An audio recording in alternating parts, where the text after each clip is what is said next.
उसका माकूल जवाब देगा। जी। तो इसलिए अभी हमने आक्रमण सिर्फ टेररिस्ट कैंप पर किया है, उन टेररिस्टों कैंप पर जिन्होंने हमारे ऊपर आक्रमण किया है।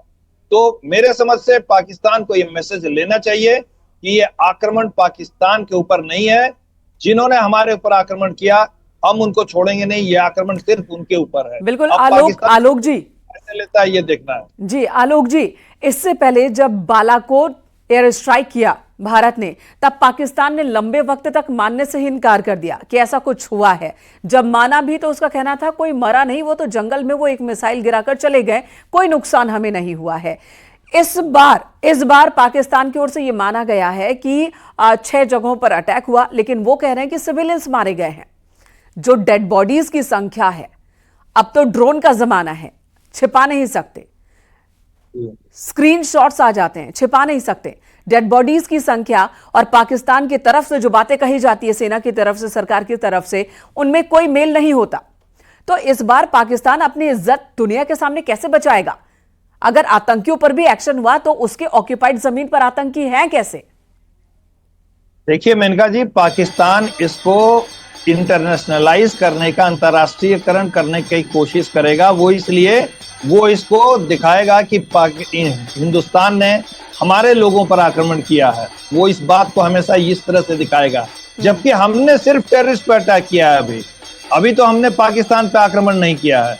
तो ये इंटरनेशनल कम्युनिटी जो है, भारत विदेशी नेताओं को ये मैसेज भारत के द्वारा बहुत ही साफ शब्दों में दिया जा रहा है कि हमने सिर्फ टेररिस्ट कैंप पे अटैक किया है, हमने पाकिस्तान पे आक्रमण नहीं किया है।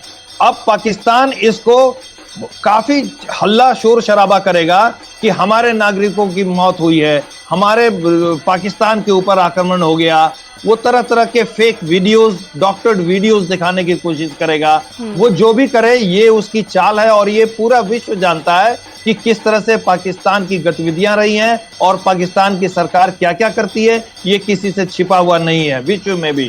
तो ये तो पाकिस्तान करेगा। अब हमें देखना है कि हम अपने नैरेटिव्स को विश्व राजनीति में विभिन्न देशों के सामने काफी फर्मली रखें और बताएं कि ये आक्रमण जो है वो टेररिस्ट के खिलाफ है, पाकिस्तान के खिलाफ नहीं है। जी हाँ, बिल्कुल।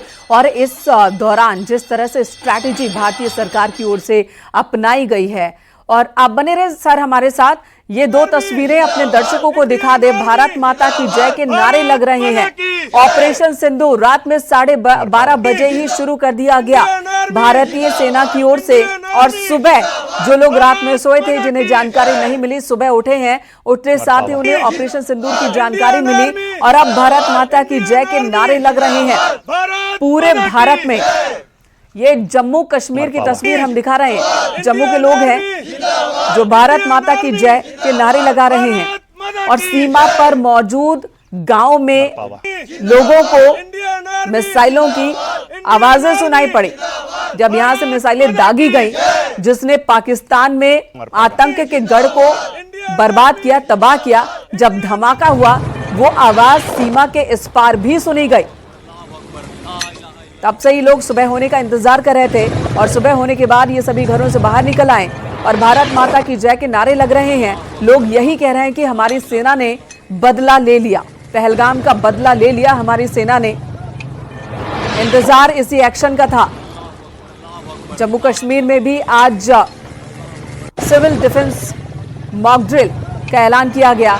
इधर देखिए बीएसएफ की ये टुकड़ी सुबह सुबह भजन कीर्तन करते हुए और ऑपरेशन सिंदूर, न्याय हुआ, जय हिंद, भारत माता की जय के नारे लग रहे हैं।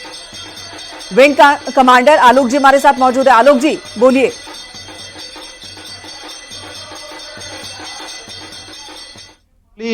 ठीक है, लोग जोश में हैं और लोगों का उत्साह जो है वो काफी लाजिम है, समझ में आता है।